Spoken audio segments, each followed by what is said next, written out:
I'm your host, Sarah Baus, and welcome to Attainable Podcast.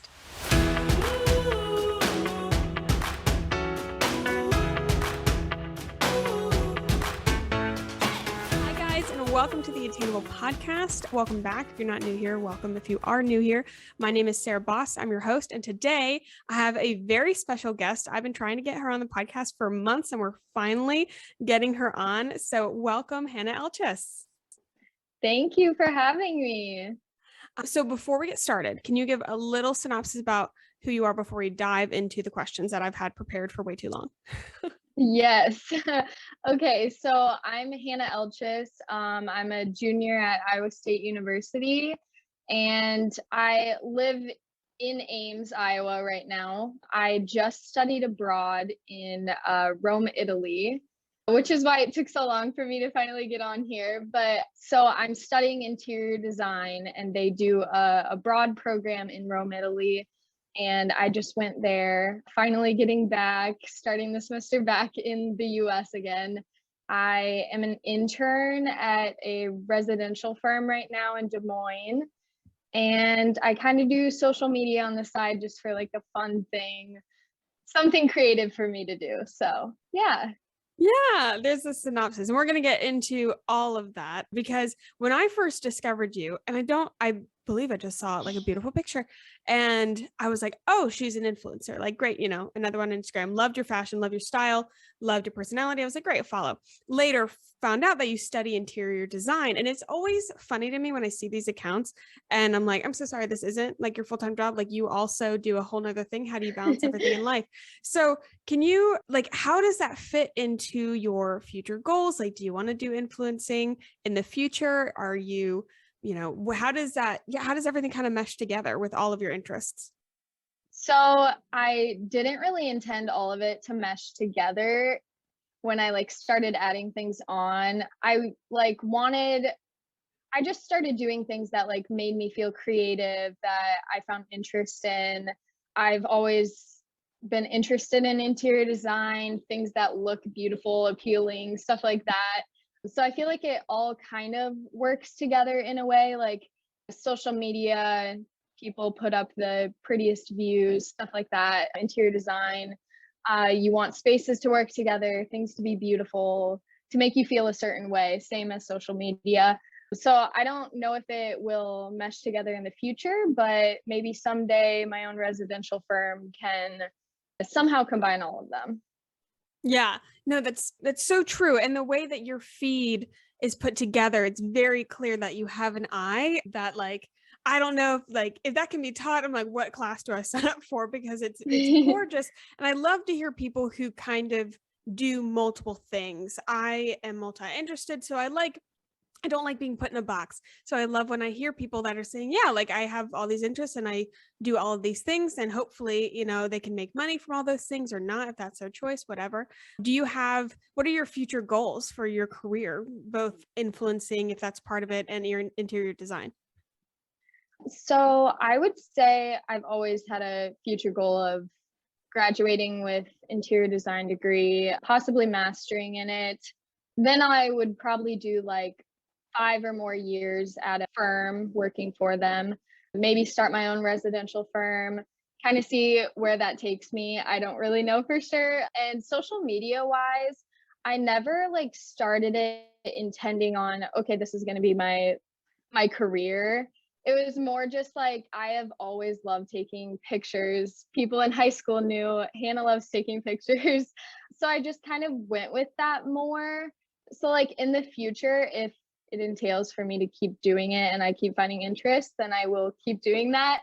But I'm more just I try to back away from things if they no longer make me feel creative, stuff like that. So honestly, it's an open book.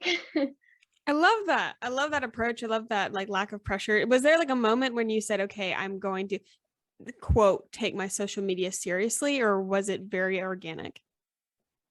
Honestly, I would say probably April of last year, all of my classes were online pretty much. So I had more time on my computer, stuff like that. And I would always see people posting as quote unquote an influencer. And I like wanted to like understand more of it because I didn't understand, like, did they get stuff sent to them constantly? How does that even work? And so like I looked into it more. I researched things. You can actually buy from other influencers, like a way to get started. They do like guides on stuff like that. And I actually bought like, it was like a $10 one, and it gave me like a rundown of, there's actually media kits and rate cards, which I can get like more into, but I didn't even know those were a thing a year ago. And now that's just like, it's something that isn't talked about much, but that's part of the world of it. So I would say like a year ago, I was just like, yeah, I'm kind of interested in this. I might as well give it a go. So I didn't realize that there were like guides and stuff. That's so smart. And of course, like so many people are wanting to get in. And I think it's smart because there's definitely a gap. Even though so many people talk about influencing, so many people talk about influencers, there's not a school for it. It's not a traditional career where you can go to school, study this thing. Like you can study digital marketing, but it's definitely not the same as the influencer industry. What have you learned as you've done it yourself? Mistakes, things that you need? Just a little overview. yeah, so I pretty much like what I was saying. So for those who don't know, a media kit is pretty much, I would say, a resume for what you do social media wise. So like you have your statistics on there of how many people see your posts, how many people share your posts, brands that you've worked with, like then you can put like your best pictures on it too. So you send that to other companies. Most of the time, it's actually you reaching out to other people, which I think is something not everyone realizes, especially when you start off. And then a rate card. Once you get going and you like feel like your content should have worth behind it, you can create like a rate card. And it's a lot of just, you could charge this much for one post on Instagram or this much on your TikTok. And it's pretty much up to you. A lot of brands will come back and say, we don't have the budget for that, which can sometimes be like hard to hear, especially if it's like a very large company. But you have to like think about, they have tons of people also emailing them. And you can also try to push for it more than what you already did. Like you could respond back and be like, is there any opportunities that you would be able to do, something like that. So yeah, I learned a lot about that. And I learned to also to like take breaks for myself, because I would say I definitely could have grown more in the past year, but I don't want to put that pressure on myself, because I still put pressure on myself for the littlest things of it, and it can be very overwhelming. Even people who don't do social media as more than just like catching up with friends and family, it still has that overwhelming factor. So I think that's also something I learned, that for me personally, I don't want to push myself too much on it. So I just kind of see where it goes. Yeah, no, that's a good mentality to have. A lot of people, I think, especially if you're interested in social media, then also your social media is an influx of other people talking about how to be successful in social media. All of my, like, I can't stop watching TikToks about like how to grow, all that kind of stuff. And it can be super, super overwhelming, especially like we forget, like things can be built slowly. Things can be built slowly. And a lot of times they should. Like if you want it to last, you don't want to rush a process. So I like that method. And I think it will end up serving you in the long term of not, pressuring yourself into a state where you're like, I don't even want to do this anymore. And then you completely give up. Have you heard of the app Rella? I haven't, no. Oh, you, as like a content creator, you should 100% get it. It's free, and they're going to be coming out with features. They just launched 2 weeks ago, something along those lines. Do you follow Natalie Barbu? Yes, I do. Yeah, she'll be actually on the podcast tomorrow, but she founded it. It's her app. And then I actually kind of got introduced I met one of her employees I didn't know was her employee, who also started as influencing. Anyway, It's a app meant for content creators, and you can track goals, brand deals, you can track money. It's the only place that you can schedule reels. It's really, really neat. You should take a look. It's just the coolest. And go to check out Definitely their, need to. oh my gosh, it's the best app, and it's created for influencers. So I think that could be really helpful. That's just a sidebar. But let's talk about Italy. Let's talk about that whole experience that seemed like it was super transformative. You were prepping for that for months. Why did you choose Italy? Yes. So my program at Iowa State for interior design actually only has Rome, Italy as the study abroad option. There's other study abroad options, but you're not going with your classmates. So this one was for my grade of interior design, anyone who wanted to go or was able to go. And it's based in Rome, Italy. So after being there, it's definitely understandable why they chose there out of everywhere, just the architecture, all the different types of interiors.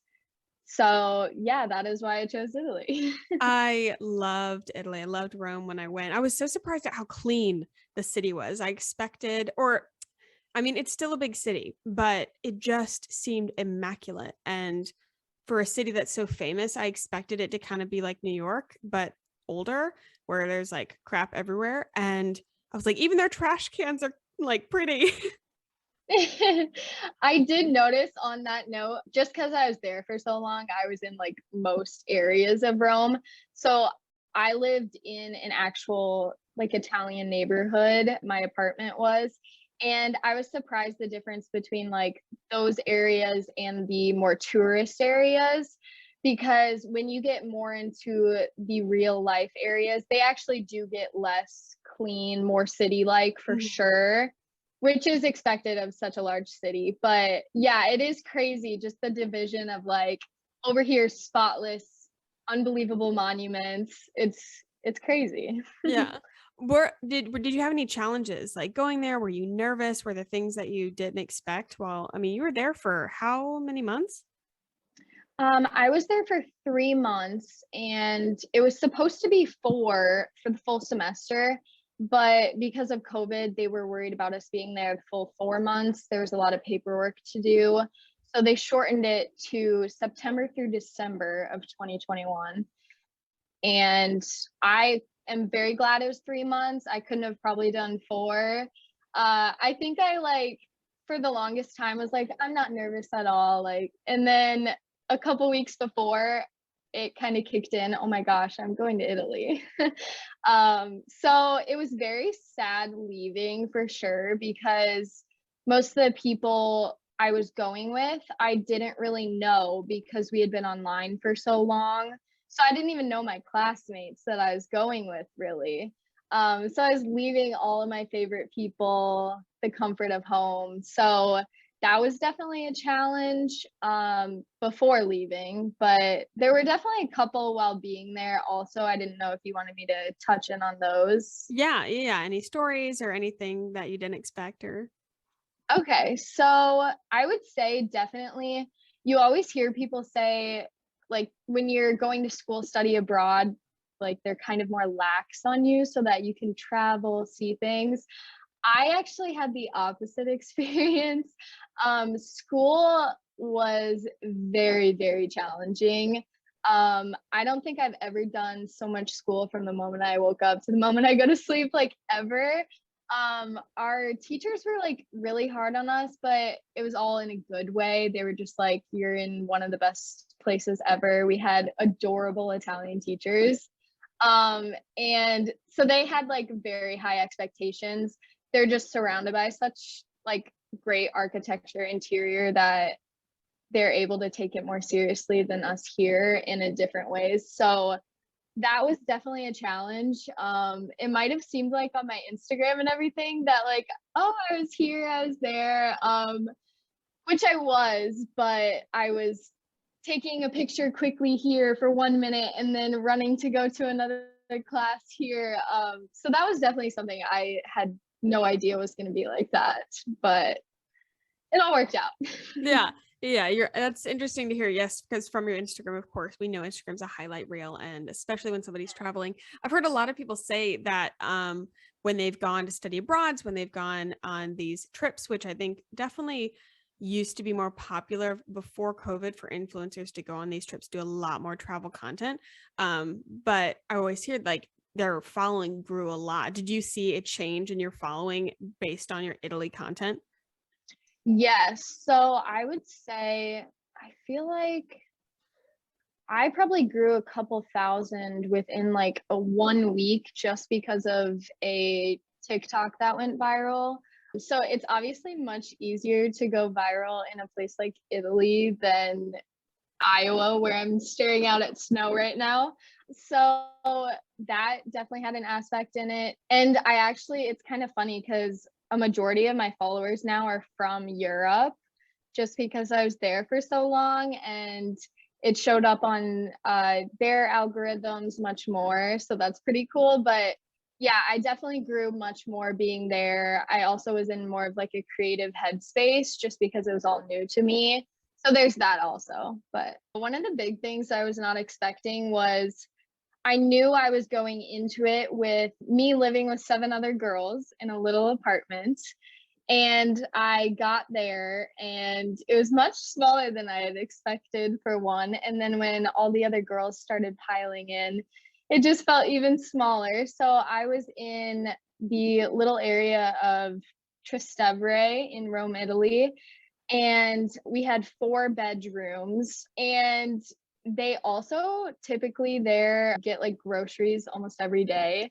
So our fridge was very little and we had maybe less than a foot of space per person in the fridge. So that was definitely different.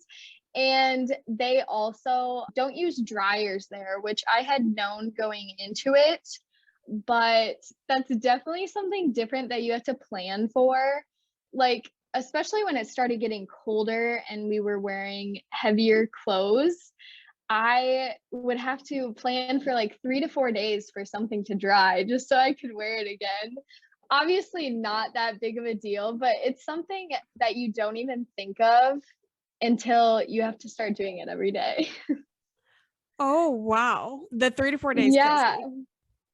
Yeah. So that was definitely a lot for all of us girls to be doing. Oh, yeah. And our washer could only fit the amount of like one towel and maybe one other item. What? It was that little.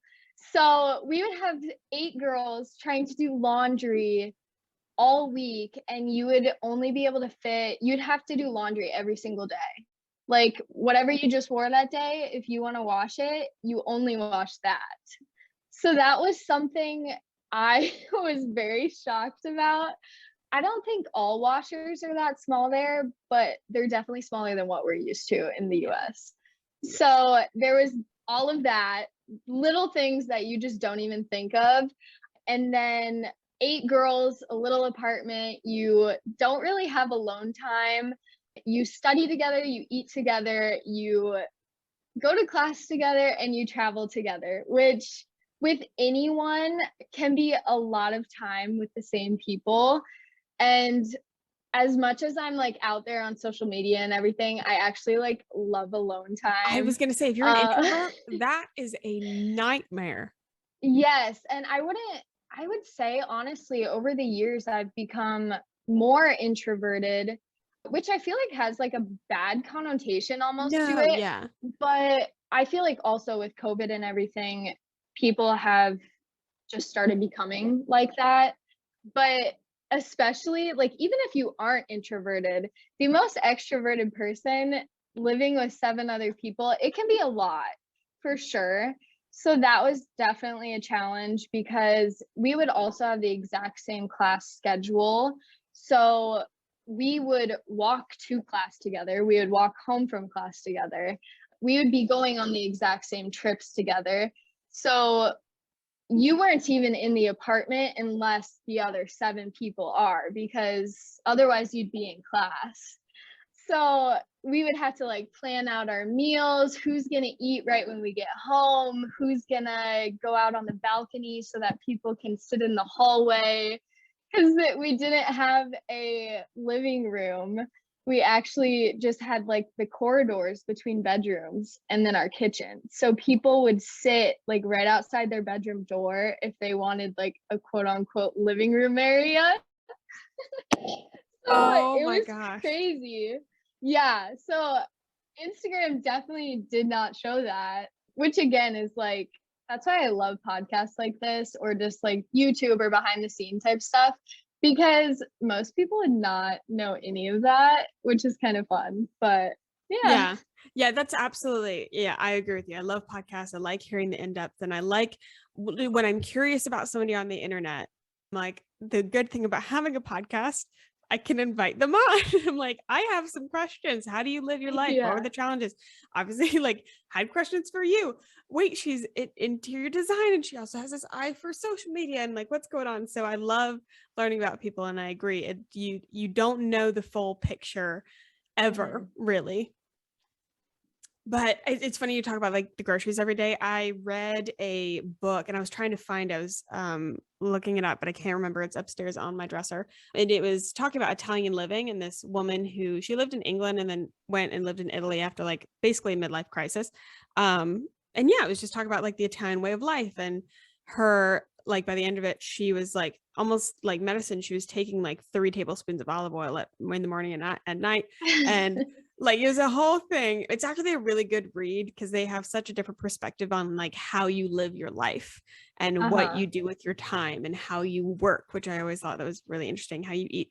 But yeah, she would go to the market, like this stand with this old man and get her groceries every day, which that sounds like super like, oh my gosh, fresh vegetables. But I'm like, oh my God, a part of your day dedicated to food. Like Yes. I do one time a week and then I don't see the grocery store for at least another 8 days.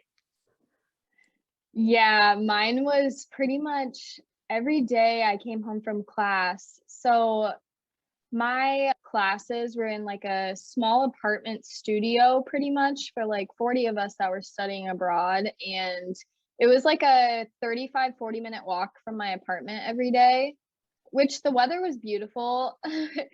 Yeah, That's a long walk. it is a long walk, but honestly, once I started doing it, a 30-minute walk over there in Europe is not a long walk. Like here, we're like, oh, it's like a 5-minute walk to get to the other side of campus at Iowa State. But like, I was getting so used to, okay, we could either take the bus and hopefully it shows up, or do we just want to walk for an hour? So like on the walk home from classes is when we just walk by like grocery stores and run in and grab your meal for the night and then you walk out pretty much. So it was more convenient than like what we do. We have to drive to a place in the US. So yeah, it's just different lifestyle. Yeah. Have you found that you have been different or you came home and you've picked up different habits or are changing different things because of your time there? I would say I love pasta even more than I did before. I also like, in all seriousness, I definitely appreciate things way more that I'm coming home to it. Like just the littlest things, like a comfortable queen size bed or a larger apartment, elbow room, a dryer, your family. Like I missed just being able to get in a car. I know a lot of people, it's also based off of preference too, but like the way we like grow up and just those little things that you don't even realize are just such a comfort to you. That's why you have culture shock when you go somewhere else, is because those little things change. So it was definitely nice to come back to that. And it was funny, I still when I came back was catching myself like pull out my vaccination card just to walk into a Target or something, because they require that in every store that you do there. I would say like I honestly miss like walking around. I wish I could go outside and just walk around like I did there. I wish I could carry that over back to here. One, it's colder, and two, honestly, I felt so safe in Rome to just wander around, which not that I don't feel safe here, but there are so many people in Rome, so many tourists, like so much culture, happiness going on that like why not walk around? You know what I mean? So that's pretty cool. Yeah. I love that you really, you went, you studied abroad, and you've really kind of taken these pieces of your life, your social media, and what you study, and created this very creative environment for yourself, which for me, I grew up in STEM, and my parents are both, they have bachelors of science. And so I find it interesting people who study and kind of live a creative life, because I'm like learning how to do that in my 20s. Do you have any advice for anybody who's pursuing a creative career, or is a creative person, or has these multifaceted interests? Do you have any advice on how they can pursue a creative life?